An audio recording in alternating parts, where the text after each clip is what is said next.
시청자 여러분 안녕하십니까? 이데일리엔 성주원입니다. 지난달 카드론 대출이 9천억 원 가까이 급증했습니다. 코로나19 사태 장기화에 따라 경기가 나빠지면서 자영업자나 중저신용자들이 카드론 대출에 몰린 것으로 풀이됩니다. 업계에 따르면 주요 7개 카드사의 카드론 취급액이 지난달 4조 3,242억 원으로 전년 동월 대비 26% 늘었습니다. 올 초 3조 원 후반대였다가 3월에 4조 원을 넘어선 겁니다.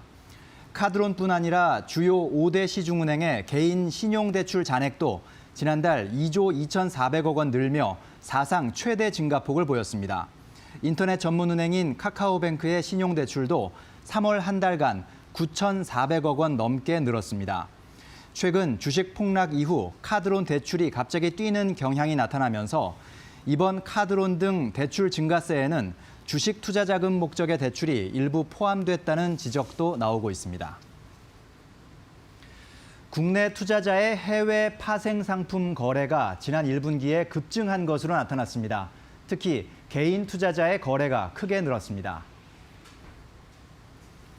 금융투자협회에 따르면 올해 1분기 국내 투자자의 해외 파생 상품 거래량은 4,206만 계약으로 지난해 같은 기간보다 57% 증가했습니다.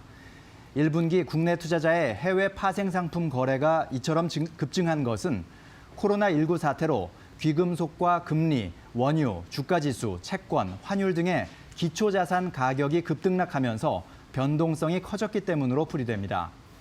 개인 투자자가 해외 시장 구조와 특성, 투자 위험 등을 제대로 파악하기 쉽지 않은 만큼 투자에 주의가 필요하다는 지적이 나오고 있습니다. 주식 투자 정보 서비스와 관련한 소비자들의 피해 구제 신청이 늘고 있습니다. 한국소비자원은 주식 투자 정보 서비스 관련 피해 구제 신청이 지난 2월부터 증가하고 있다고 밝혔습니다. 지난 1월 190건에서 2월 204건, 3월에는 247건으로 증가했습니다.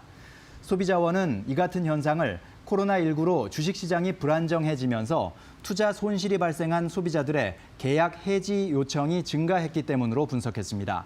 소비자원은 높은 수익률을 제시하는 광고에 주의하고 계약 시 환급 기준과 같은 주요 내용을 반드시 확인할 것을 조언했습니다.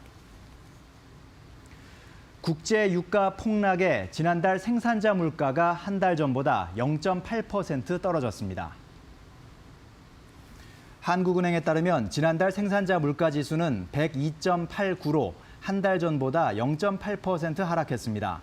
코로나19 확산에 따른 수요 위축 등으로 국제 유가가 폭락하면서 석탄 및 석유 제품 생산자 물가가 20% 내렸습니다. 반면 D램 생산자 물가는 3%, TV용 액정 표시 장치 LCD는 7% 상승했습니다. 문재인 대통령이 오늘 청와대에서 제5차 비상경제회의를 주재하는 가운데 고용 안정 대책 등이 논의됩니다. 정부는 청년 일자리 확대와 고용유지지원금 지급 저변 확대, 특수고용 노동자 등 고용보험 사각지대를 위한 지원 확대 등을 포괄하는 고용안정정책 패키지를 내놓을 것으로 예상됩니다. 또 기간산업 안정대책의 경우 코로나19 직격탄을 맞은 항공, 정유업계 등의 고용 유지 등을 조건으로 대규모 금융 지원을 하는 방안이 검토되는 것으로 알려졌습니다. 공연 예술계 모든 분야를 아우르는 시상식인 이데일리 문화대상이 닻을 올렸습니다. 이데일리 문화대상은 어제 서울 중구 KG타워에서 발대식을 열고 새로 위촉한 제8기 심사위원단 54명에게 위촉패를 전달했습니다. 심사는 예술적 가치와 대중적인 즐거움을 함께 전한 작품을 뽑아 격려하는 데 초점을 맞추고 있습니다. 수상작들은 내년 3월 시상식과 갈라 콘서트를 통해 수상의 영예를 함께 나눌 예정입니다. 이데일리엔 성주원이었습니다. 이어서 간추린 소식 전해드립니다.